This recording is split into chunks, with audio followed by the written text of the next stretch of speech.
الحمدللہ وکفا وسلام علی عبادہ الذین اصطفیٰ اما بعد۔ کتاب الفتن میں خالد ابن معدان سے روایت ہے کہ میں نے عبداللہ ابن بصر سے کہا کہ قسطنطنیہ کب فتح ہوگی؟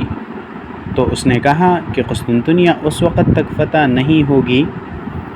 جب مسلمانوں اور رومیوں کے درمیان صلح نہ ہو، پھر وہ جنگ کر کے واپس جائیں گے اور بلند ٹیلے پر آ کر غنیمت تقسیم کریں گے، تو ان میں سے ایک آدمی صلیب بلند کرے گا اور کہے گا کہ صلیب غالب آیا، تو مسلمانوں میں سے ایک آدمی کھڑا ہوگا اور صلیب کو توڑ کر ریزہ ریزہ کرے گا۔ اس بات سے مسلمانوں اور رومیوں میں ایک انقلاب اٹھ کھڑا ہوگا اور آپس میں ایک دوسرے سے لڑیں گے، تو اللہ تعالیٰ انہیں فتح سے نوازیں گے اور اسی وقت قسطنطنیہ کی فتح ہوگی۔ اور بشیر بن عبداللہ بن یسار رضی اللہ عنہ سے روایت ہے کہ عبداللہ ابن بصر مزنی نے میرا کان پکڑا اور کہا، شاید تم قسطنطنیہ کی فتح پالو، مگر یاد رکھو اس فتح کے حاصل ہونے کے بعد اس غنیمت سے کچھ بھی چیز مت چھوڑنا، کیونکہ قسطنطنیہ اور دجال کے نکلنے میں 7 سال کا وقفہ ہوگا۔ حضرت عبداللہ ابن عمر رضی اللہ عنہ سے روایت ہے کہ قسطنطنیہ کی فتح کے بعد دجال بیت المقدس میں نکلے گا اور یہ عیسیٰ علیہ السلام کے نزول سے پہلے ہوگا۔ اور حضرت کعب احبار سے قسطنطنیہ کی فتح والی حدیث میں یہ فرمایا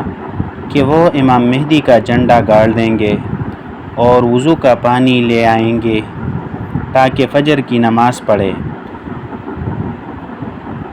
تب تک ان سے دور رہو۔ جب اس نے یہ دیکھا کہ پانی آیا تو جھنڈا اٹھایا اور دوسری جانب گاڑ دیا، پھر آواز دی کہ اے لوگو اس کو عبور کرو، کیونکہ اللہ تعالیٰ نے تمہارے لیے سمندر کو اسی طرح راستہ بنایا ہے جس طرح بنی اسرائیل کے لیے دیا، تو لوگ اس کو پار کریں گے تو اس جانب قسطنطنیہ ہوگا اور تکبیر کے نعرے لگائیں گے تو وہاں کی دیواریں ہل کر گر جائیں گی، ان کے درمیان 12 برج ہوں گے۔ اس روایت کو سنن الواردہ فی الفتن میں ابو عمر دانی نے نقل کیا ہے۔ اور مستدرک حاکم میں ابو قبیل رحمہ اللہ سے روایت ہے کہ ہم عبداللہ ابن عمر ابن العاص رضی اللہ عنہ کے ساتھ اسکندریہ میں تھے۔ اس دوران رومیہ اور قسطنطنیہ کی فتح کے بارے میں باتیں شروع ہوئیں، تو بعض لوگوں نے کہا کہ قسطنطنیہ پہلے فتح ہوگا اور اس کے بعد رومیہ فتح ہوگا۔ دوسرے لوگوں نے کہا کہ نہیں، پہلے رومیہ فتح ہوگا، اس کے بعد قسطنطنیہ فتح ہوگا۔ تو حضرت عبداللہ ابن عمر رضی اللہ عنہ نے ایک صندوق لانے کا حکم دیا جس میں کتاب تھی،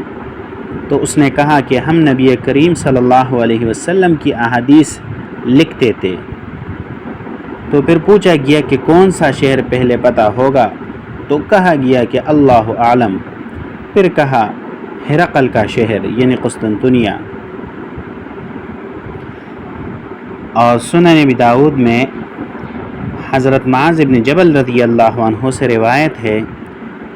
رسول اللہ صلی اللہ علیہ وسلم نے فرمایا کہ بیت المقدس کی آبادی یثرب کی خرابی کا باعث ہوگی اور یثرب کی خرابی ملحمہ کا سبب بنے گی، اور ملحمہ کی وجہ سے قسطنطنیہ فتح ہوگی، اور قسطنطنیہ کے بعد دجال کا خروج ہوگا۔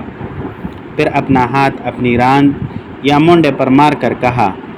یہ بات اس طرح یقینی ہے جس طرح تمہارا یہاں بیٹھنا اور یہاں موجود ہونا یقینی ہے۔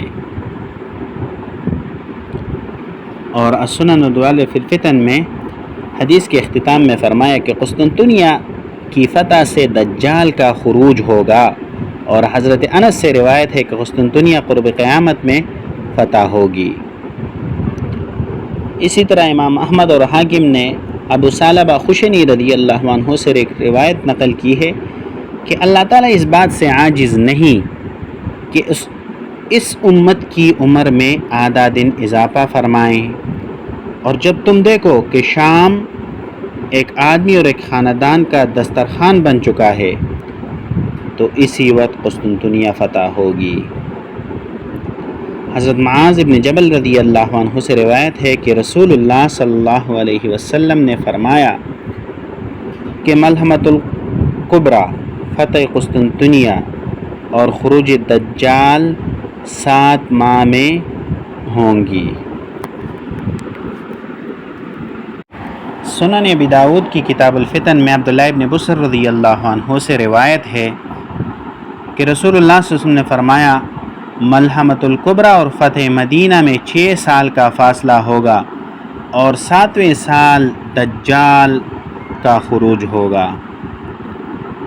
اور کتاب الفتن میں حضرت کعب سے روایت ہے کہ عموریہ نیقیہ سے پہلے پتہ ہوگا اور نیقیہ قسطنطنیہ سے پہلے پتہ ہوگا اور قسطنطنیہ رومیہ سے پتہ یعنی پہلے پتہ ہوگا۔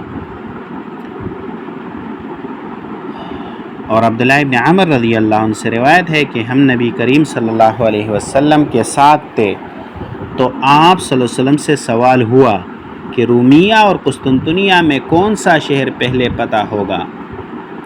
تو آپ صلی اللہ علیہ وسلم نے جواب دیا کہ ہرقل کا شہر قسطنطنیہ پہلے پتہ ہوگا۔ اور ابو قبیل سے کتاب الفتن نعیم بن حماد میں ایک روایت ہے کہ جو شخص قسطنطنیہ کو پتہ کرے گا تو اس کا نام نبی کریم صلی اللہ علیہ وسلم کے نام کی طرح ہوگا۔ ابن لہیہ نے کہا ہے کہ اہل کتاب کے کتب میں اس کا نام صالح ہوگا۔